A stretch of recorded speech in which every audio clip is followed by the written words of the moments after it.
ህዝብ የሚያጠግም ምግብ ነው። ብቻሽን ትበያለሽ? ለነገሩ አንቺ አታረጊውም አይባልም። አይ ስቀልድ ነው። ተቃም እንብላ ወይ? ያው እርቅ ሲወርድ እኮ ሰው ይጎራረሳል አይደል? ቆይ ላጉርስሽ። ሃኒ እኔና አንቺም ታርቀናል አይደል? ስለዚህ እኔ ላጉርስሽ።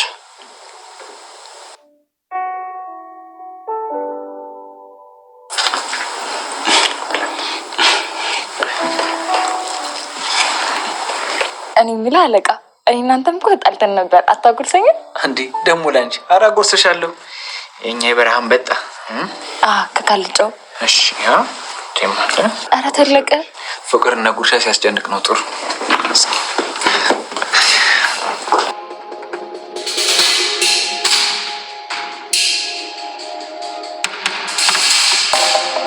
እሰይ ይሄንን ነገር ሊያሳየኝ ነው እንደዚህ እያክለፈለፈ ያመጣኝ። አጋጣሚ እኮ ምንም መስማት አልፈልግም።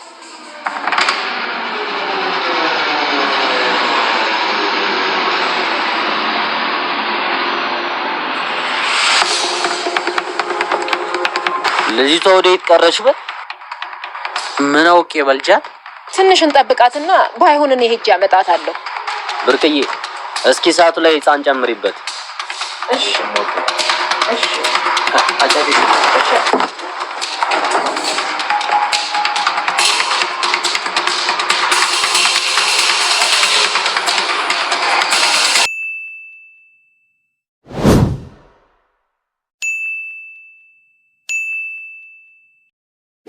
እና በነኪራ ላይ ቂም ይዛባችሁ ትገኛለች። እኔ ላደጋ ጥላችሁኝ እንዴት ትረሱኛላችሁ? እኔን የሚፈልገኝ ዘመድ አዝማድ እንዲሁም ጓደኛ የሌለኝ ምን ሆኖ ነው በማለት ፈጣሪዋን ማማረረች።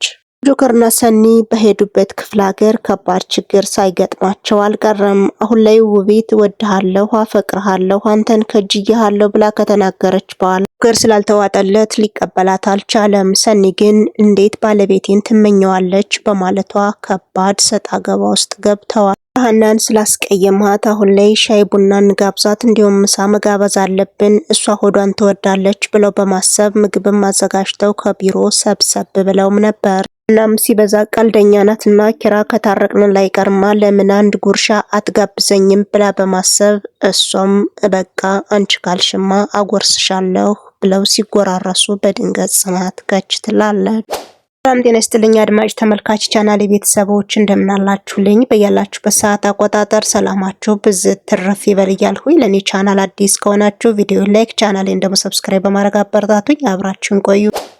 ቤቱን እያጸዳ ነበርና ናቲ መጥቶ ምን እያደረክ ነው በማለት ይጠይቀዋል። እያጸዳሁ እያየኸኝ ምን ልታደርግ ነው? ምንስ እያደረክ ነው ብለህ እንዴት ትጠይቀኛለህ? በማለት ሁለቱ አንዳንድ ነገሮችን ተነጋግረዋል። ናቲም ቅዱሴ እንደከፋው ስላወቀን ያጸደዋለሁ ቢለውም ቅዱሴ ግን ራስ ያጸደዋለሁ አንተ ማጽዳት አታውቅም ወጣህ መግባት እንጂ ሌላ ቁም ነገር የለህም በማለት በስጫ ብሎም ያወራዋል። ጽናት ከኪራ ጋር ጊዜ ስላላገኘች ቢሮ ሂጄ ፈታ ብዬ ልምጣ ብላ በማሰብ ዝንጥ ብላ ከቤትም ወጣ ነበር። ታዲያ ለና ከቤት ከሚደብረኝ በማለት ከሷ ጋር ተከትላም ትሄዳለች። ጽናት በጉዞ ላይ እንዳለች ዞር ብላ ስታያት ምን ሆነሽ ነው ከኋላ የምትከተይኝ? ለምን ከደበረሽ አብሬ ሄዳለሁ ብለሽ አትናገሪም ብትላትም በፍጹም አንቺ ትቆጭኛለሽ ብዬ ነው በማለት ለማስረዳት ሞከረች። ጽናትም ብዙ ከተከራከረቻት በኋላ በይበቃ አብረን ደርሰን እንምጣ በመባባል ሁለቱ ወደ ቢሮ እያመሩ ነው። ሰማና ብርቄ አጣብቂኝ ውስጥ ገብተዋል። ዘመድ እንደመሆናችን መጠን እች ልጅ እንዴት ነው ባለትዳር አስፈትታ ስታገባ ዝም ብለን የምናየው? ደግሞ ጆከር መልካም ሰው ነው እናውቀዋለን በማለት ለመከራከር ቢሞክሩም ቤት ወንድም አስማረም ብድግ ብሎ አንተም እኮ አስፈርሰህ ነው ያገባህ፣ እንዴት አድርገህ ነው ባለቤትህንስ ያገባሃት በማለት እንግዲህ በራሱ ትዳር እንዴት አድርጎ እንዳገባትም ግልጽ አድርጎ ነግሮት ነበር። ተሰማ ስሜታዊ ነበርና በጥፊ ያነደደው። ቄም ነገሩ እንደተመለከተች ተሰማ ምን ማድረግህ ነው? እንዲያውም እኮ የእህትህ ልጅ ናት። ስለዚህ ያለውን ነገር እንዲያውም ተነጋግረህ ማብረድ ነው እንጂ ያለብህ ነገሩን ማጋጋል የለብህም በማለት መከረችው። ተሰማም ልጆቹን ቁጭ ካደረገ በኋላ ባለትዳር ስለሆነ ሰውየውን አፋቶ ማጋባት እንደገና ችግር ስለሚፈጠር አርፋ እንድትቀመጥ ቢነግራቸው አንድ እህታችን ስትከፋ ማየት ስለማንፈልግ ባለትዳርም ቢሆን አፋተን እናጋባዋለን ያለዛ ማንጀራቱን ብለን እንገለዋለን በማለት ውሳኔ ላይ ሳይደርሱ አልቀሩም። እና ሄኖክ ፍቅራቸው የባስ እየተጋጋለ መጥቷል። አሁን ላይ ሁለቱ ከአንድ ቢሮ እንደተቀመጡ መጨቃጨቅንም ቀጥለውበታል። የእናንተ ጭቅጭቅ ስልችት ብሎኛል፣ እንግዲህ ታረቁ ወይም ደግሞ አንድያችሁን ተጣሉ በማለት ኪራም ምርር እንዳለው በደንብ እየነገራቸውም ነው። ያቸው መካከልም ኪራ አንድ ሀሳብ አምጦ ነበር። ሀና ነዛ ሰውዬ ሂጅ ብለን አሁን ላይ ያስከፍተናታል፣ ስለዚህ ሰብሰብ ብለን ይቅርታ መጠየቅ አለብን ማለት እንደ ሀሳብ አቅርቦላቸው ነበር። ታዲያ ሄኖክ አንድ ሀሳብ አመጣ። አሁን ላይ ሀና ቀለል አርጋ እስካሁን ድረስ ሁሉንም ነገር ረስታ ነው የሚሆነው፣ ስለዚህ አንድ ነገር እናድርግ በማለት በሀሳብ ተስማምተዋል። ሀና ቂማቲዝም ሆዷን ቡቡ ነው፣ ስለዚህ ቡናና ምግብ እናዘጋጅና ሰርፕራይዝም እናድርጋት፣ በዛ ላይ ሁሉን ነገር ትረሳዋለች በማለት እንደ ሀሳብ አቅርቦ ኪራም በሀሳቡ ተስማማ።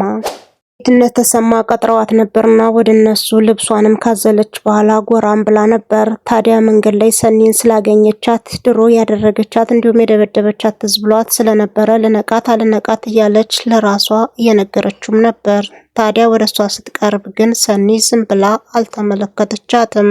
አንገቷን ካነቀቻት በኋላ ከኔ ምንድነው የምትፈልጊው በማለት ስትጠይቃትም ጆከርን ካንቺ አፋትቼ እኔ ያገባለሁ ከጅየዋለሁ በማለት ያለውን እውነት ፍርጥ አርጋ ትነግራታለች። ሰኒ በባለቤት የመጣውን አላሳልፈውም፣ እኔ ያየ ባለቤቴን ወስደሽ ስታገቢው እኔ ምን ይዣለሁ በማለት ጉሮሯን አንቃ ካጠገቡ ድርሽ እንዳትል አስጠንቅቃም ላከቻት። ሰኒም በሷ የመጡባትን አታሳልፍምና ከቤት እየዘለለች ሄዳ ጆከር አለ የለም ብላ በመጠየቅ ወደ ቤት ስትገባ ጆከር በኤርፎን ሙዚቃ እያዳመጠ ነበርና ውቢት ካንተ ምንድነው የምትፈልገው በማለት በግልምጫም ታወራዋለች። ጆከርም ኤርፎኑን ከከላ በኋላ ሲያዳምጣትም ውቢት ካንተ ምንድነው የምትፈልገው? ለምንድነው ሳንተኔ ከጀለችህ? ለምንድነው እንጥፋ ያለች በማለት በጥያቄ አጅጎደጎደችበት። ጆከር ሌላ ፊት አወጣ፣ በጣም ተናደደ።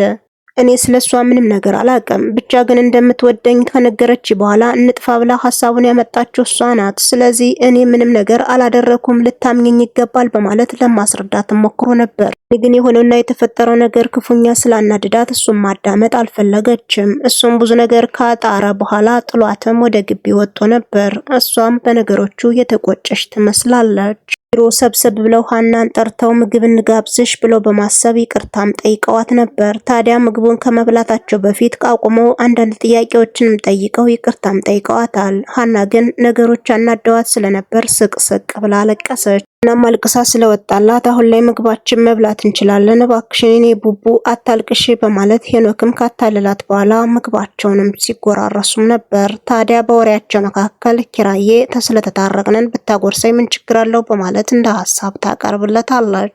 ስታለቅስ ተመልክቷት ስለነበር ይህን ሀሳብ ስታቀርብለት ደግሞ አንቺ ታርቀሽኝ ማላጎርስሽ ምን ቆርጦኝ በማለት ጥቅልል አድርጎ ሊያጎርሳት ሲል ጽናት ሸከተፍ ትላለች። የሆነውና የተፈጠረው ነገር ኪራም በጣም ደንግጠው ነበር። ሁሉም ተደናግጠው ጽናትን እያዩአትም ነው። አሁን ላይ እንደዚህ የሆነው እኮ ይቅርታ ጠይቀናት ነው ብሎ ለማስረዳት ቢሞክርም ጽናት ግን ሀሳቡን መቀበል አልፈለገችም።